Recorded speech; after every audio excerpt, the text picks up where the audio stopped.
लाहौर की इंसदाद मंशियात अदालत में होने वाली कार्रवाई पर बात करेंगे। इस केस को कवर करने वाले जियो न्यूज़ के नुमाइंदे उस्मान भट्टी से। उस्मान भट्टी, बहुत शुक्रिया। उस्मान, ये जो आज कुछ हुआ अदालत में, हमने कुछ रिमार्क्स और मामलात अवाम के सामने रखे हैं, ज़रा मंजर कशी कीजिएगा। और आप क्योंकि अदालतें कवर करते हैं, ये क्या अनोखा वाक़या है कि समाअत हो रही थी, व्हाट्सएप का ज़रिए एक बात आई हो और फिर जज ने कहा हो कि मुझे हटा दिया गया है? ये क्या मामला है? क्या पहले हुआ, रूटीन में होता है, या कुछ नया हुआ है?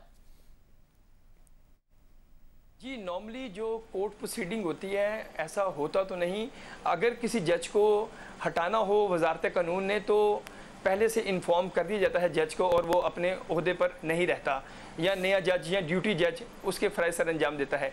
आज जैसे सुबह हेयरिंग स्टार्ट हुई तो राना सनाउल्लाह के वकला ने अपने दलाइल दिए राना सनाउल्लाह के हक़ में। आज जो है राना सनाउल्लाह के एक वकील जो उनकी वकला की टीम को हेड कर रहे थे, जाहिद हुसैन बुखारी, इसके अलावा आज़म ज़ीर तारड़, मोहसिन भट्टी, जवेद अवान, ये आज वकला थे। मगर ज़्यादा जो दलाइल राना सनाउल्लाह की तरफ से दिए गए वो जाहिद हुसैन बुखारी ने दिए। उनका यही कहना था कि आज तक तो हमें अभी तक ANF हुकाम की जानिब से राना सनाउल्लाह के जो सफ़र करने का दुरानिया है उसकी फुटेज भी नहीं दी गई। इसके अलावा जो है राना सनाउल्लाह अगर फैसलाबाद से लाहौर आ रहे हैं तो वो प्रेस कॉन्फ्रेंस के लिए आ रहे थे, तो क्या वो अपने साथ मंशियत लाएंगे? उनका ये भी कहना था कि 21 किलो ANF की तरफ से कहा गया कि हेरोइन बरामद हुई है, बाद में कहा गया कि 15 किलो हेरोइन है।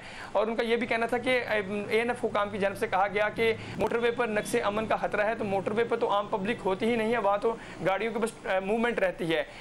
जब राना सनाउल्लाह के वकला ने अपने दलाइल दे दिए तो उसके बाद जज साहब ने जो ANF के प्रोसिक्यूटर थे या तफ्तीशी ऑफिसर थे उनकी तरफ उनसे पूछना चाहा, तो जो ANF के प्रोसिक्यूटर थे उन्होंने कहा कि मैं कुछ वक्त चाहता हूं क्योंकि मुझे कल ही अपॉइंट किया गया है, तो ताकि मैं कुछ आपको ब्रीफ कर सकूं।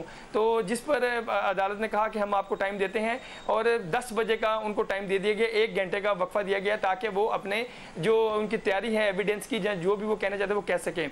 जैसे ही जज साहब अपनी सीट पर आके बैठे मसूद अरशद, तो वो उन्होंने आते साथ ये कहा कि मुझे जो है अभी व्हाट्सएप पे एक मैसेज मिला है जिस पर मुझे इन्फॉर्म किया गया है कि आपकी जो अब सर्विसेज हैं वो अब यहाँ पर मज़ीद नहीं रही हैं, मतलब कि उन्हें उस ओहदे से हटा दिया गया है। हुकूमत जो पाकिस्तान हुकूमत है उनकी जो वज़ारत कानून होती है वो जिस भी अदालत के जो जज हैं, ANF अदालत के जज हों या NAB के जज हों, वो 3 साल के लिए उन्हें अपॉइंट करती है। अगर किसी की रिटायरमेंट अंदर आ जाए तो उसको फिर वो ओहदा छोड़ना पड़ता है। मगर इनकी जो ड्यूरेशन थी वो भी 2.5 साल हुई थी, अभी 6 महीने बाकी थे।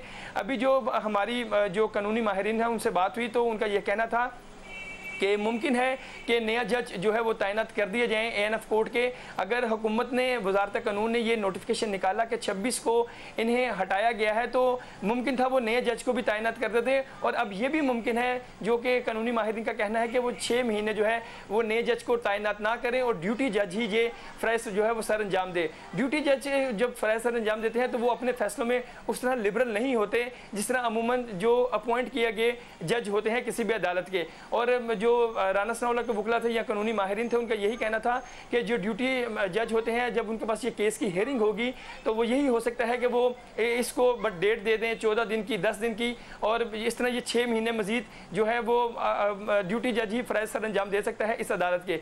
मुमकिन है कि हुकूमत नए जज को भी तैनात कर दे। मगर इसमें जो सवाल पैदा होता है वो ये है कि अगर 26 तारीख को ये नोटिफिकेशन निकाल दिया था वजारत कानून ने, तो इन जज साहब के नॉलेज में क्यों नहीं लाया गया? क्योंकि ये जब जज साहब आके अपनी सीट पर बैठे तो उनका यही कहना था कि मुझे अभी ये नोटिफिकेशन रिसीव हुआ है जिसमें ये कहा गया है कि आपको यहाँ से ANF के जो अदालत के आप एज अ जज फ़राइज़ सर अंजाम दे रहे हैं वहाँ से आपको हटा दिया गया है।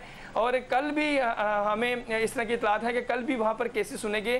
कल तो 27 तारीख थी, मगर अब ये देखें कि हुकूमत कब नए जज को जो है वो इस अदालत में ANF के एज अ बतौर जज वो तैनात करती है। जी शुक्रिया उस्मान भट्टी, सवाल से तफसीलात बता रहे हैं।